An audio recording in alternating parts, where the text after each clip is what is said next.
சில நேரங்களில் தெரியாமலே நாம் நம்முடைய எண்ணங்களில் தொலைந்து போகிறோம். வாழ்க்கையின் ஓட்டத்திமில் ஓட்டத்தவில் நம்மையே மறந்திடுகிறோம். ஏதோ ஒரு இடத்தில் நம்முடைய பாதையை நாம் இழந்து விடுகிறோம்.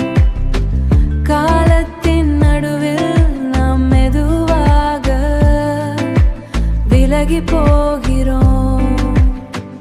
மீண்டும் திரும்ப முயன்றால் அது புதிதாய் தோன்றுகிறது. நமக்கே சொந்தம் என்று நினைத்தது இப்போ